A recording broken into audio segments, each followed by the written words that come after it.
deplorable state of donor retention. Hi, I'm Bill Stanczykiewicz. This is the first day from the fundraising school, and I'm joined today by an absolute Hall of Famer in our field. Jay Love is founder, former CEO, investor in eTapestry, and then Bloomerang. And now Jay continues to identify technology solutions. He invests in them. He provides his wisdom by serving on their boards. And he joins us today on the Fundraising Schools podcast. Jay, an absolute delight to be with you today. Now, the feeling is mutual too. As you know, as a former board member of the Fundraising School, you guys have had a place in my heart for 20 plus years. It's wonderful to be here today. That's right. Jay's an alum of the Fundraising School, has taken our courses in the past. Yes. And Jay, I know as you're providing wisdom throughout the philanthropic sector, you've developed this angst around donor retention. What are you seeing? What are your observations on this most important topic? Well, I think the easiest way for your audience to realize is that the typical American commercial business, if they cannot retain at least 85 or 90% of their customers, think of your local dry cleaners or the local pizza parlor or any place like that, they can't stay in business. But the average nonprofit in the United States, even from the universities down to the small food banks and other smaller nonprofits, their average retention rate is in the low 40s, 43, 44%.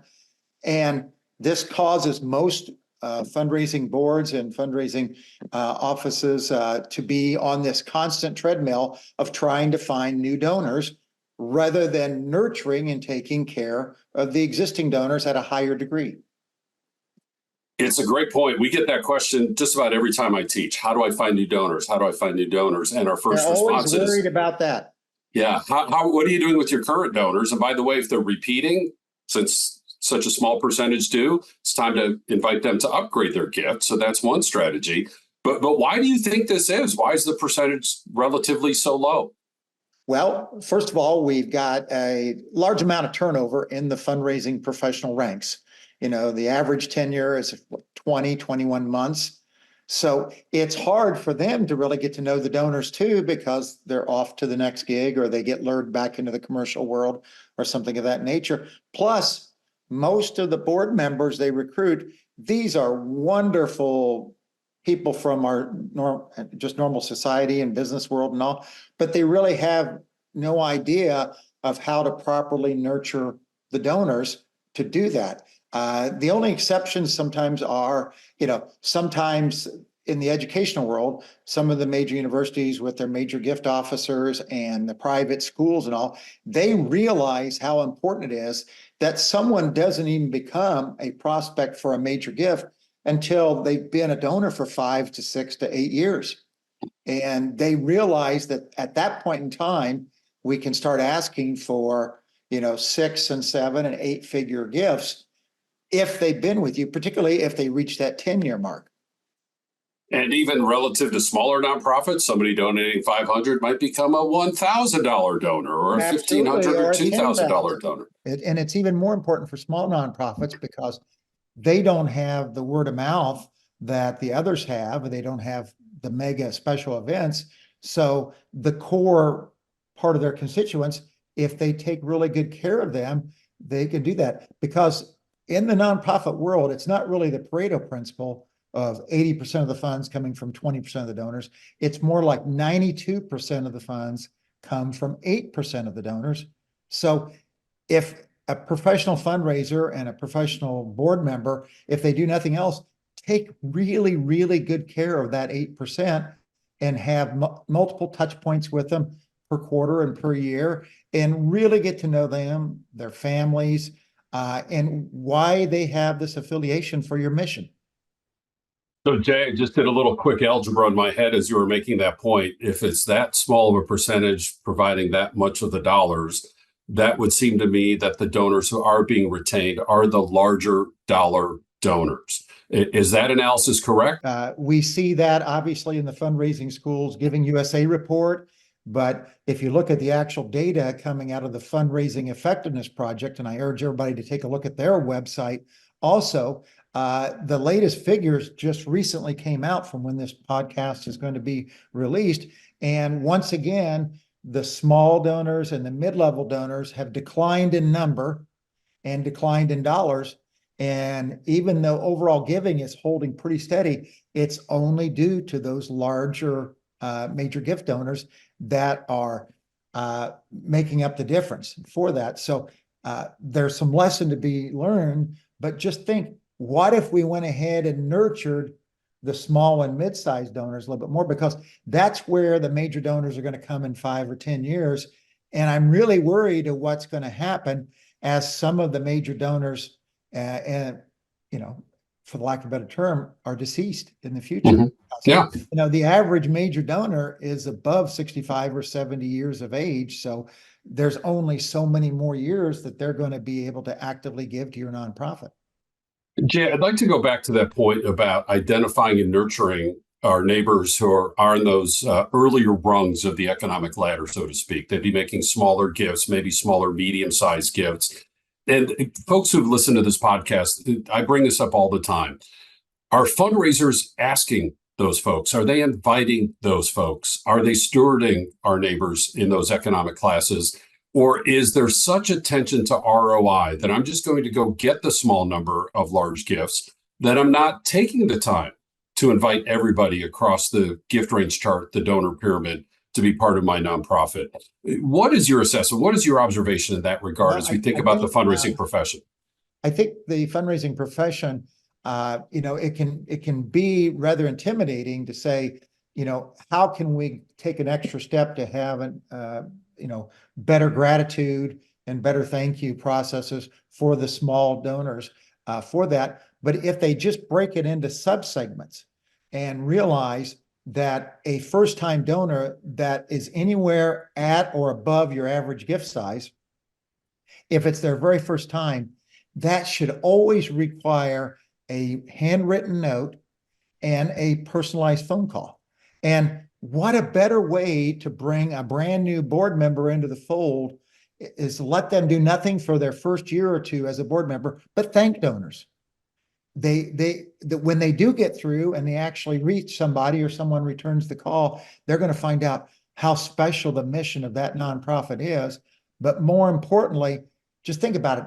If you go to a special event, like you go run in a 5K run or a 5K walk or something like that, and you go ahead and you make a $50 gift, if someone's kind enough to try to reach out to and leave you a voicemail, or even better, write you a handwritten note, I got to believe, Bill, that you and I would donate again to that organization, and probably at twice the amount, because we feel like we are deeply appreciated and that our involvement with their mission is only going to do nothing but improve and grow stronger. So one aspect of this in terms of donor retention is let's make sure we're being fully inclusive, inviting everybody, regardless of their gift size. And that's the understanding of generosity. Generosity is not just the wealthiest, it's people in all gift sizes are seen as generous and welcome to be donating. And then, Jay, you were talking there about stewardship. And yeah, somebody comes to the special event and they make their gift. And I always ask, well, did you put them in your annual fund donor database? Did you stay in touch with them? And the answer is, well, no, they already gave their gift. And you're like, no, we have this relationship with this wonderful, generous person now. How do we stay in touch? And people are always asking me, do you mind if I share a personal story here, Bill? Please. Okay. People are always saying, well, we don't have a need for volunteers. All of my commercial businesses here in Indianapolis, we would always reach out and say, hey, we've got 50 volunteers that could come help you sometime in the next 6 months. Could you have any use for us? And 3 out of 4 times the nonprofits say, well, we wouldn't know what we would do with 50 or 100 volunteers. Well, think about it. We were at and I always remember this, I won't give the name, but it was a child care center for underprivileged children. And we were supposed to be spreading mulch and doing landscaping and stuff. It was a beautiful early May day in Indianapolis. And we got there and it was nothing but thunderstorms. The development director, the lady that was there, she did something very special. She went out to the donut shop, got donuts and coffee, and invited us all and said, do you mind, instead of doing the mulch today, would each of you mind writing 10 thank you notes? So we had 40 people times 10 thank you notes. We did 400 thank you notes in less than 2 hours. And all we had was the name of the donor. We didn't know the dollar amount, but we knew how many times they had donated. And we wrote a note saying why we were there. And we had a little presentation about the mission, what we felt about the mission, and put a stamp on it and took them all to the mailbox. The lady told us that the vast majority of those people that got those notes donated again at a higher level. That was a use of 40 volunteers in about an hour and a half, hour and 45 minutes. The solicitation, just by staying in touch with our donors. We're adding more and more content on stewardship to all of our courses. It is the 14th step of the 14-step fundraising cycle. Asking is not the last step. This ongoing relationship through stewardship can help us with donor retention. And Jay, I hope, by the way, that they gathered the volunteers' names. 80%, as you know, the statistic, 80% of volunteers will become donors. Yes, if we treat them well. They did. And one of the volunteers was a young lady in our office, and she came running around playing a voicemail. They asked us if we'd like to make a donation. She made a $25 donation that day while we were there. And she got a thank you note telling them, thank you for your $25 donation, and told her exactly what project it was going to be used for. And she went around the office playing it for people that didn't come out for that volunteer activity. And I thought, oh my God, she's going to be a lifelong donor to that organization. They will never lose her if they play their cards right. And it took less than 30 seconds to leave that voicemail. There are little things that can be done that can keep the small and mid-sized donors from falling off. And honestly, one of the things that we pioneered with Bloomerang was making donor retention the first thing that popped up each day so you were aware of it. And we actually had organizations that had 75 and 80% donor retention. And you could just tell it was a fundraising professional that had been there for many years, and they knew everything about their donors, and they showed appreciation over and over and over and treated them like they were family, which donors are. They're part of your nonprofit's family.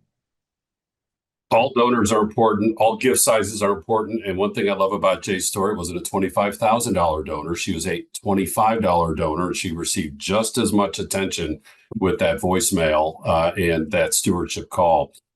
Jay, you mentioned Bloomerang, really emphasizes donor retention. How else can nonprofits use technology? This is you, like I said, you're a leader in technology in our sector. Are there ways that nonprofits can use technology to increase donor retention? Very much so.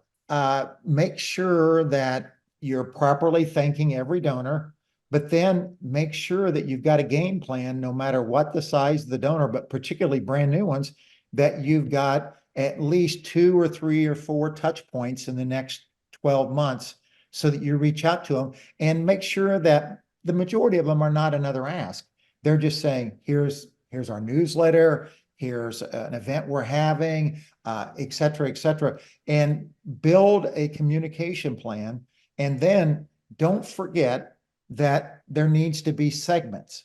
And even if you're using a spreadsheet and not a commercial database, divide your donors into segments so that you have different messages based upon, always remember some of the, animal humane societies and stuff, they know whether you're a dog lover or a cat lover, and their message is tailored in that manner, and it increases the response rate just by that. So I think you need to know which projects someone is interested in. How did they get involved?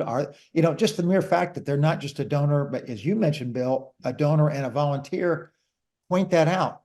And one of my favorite things that I do, my wife and I support about 20 nonprofits every year. And there's 5 or 6 of them that in the thank you letter that I get, they tell us what our lifetime giving total to their mission is.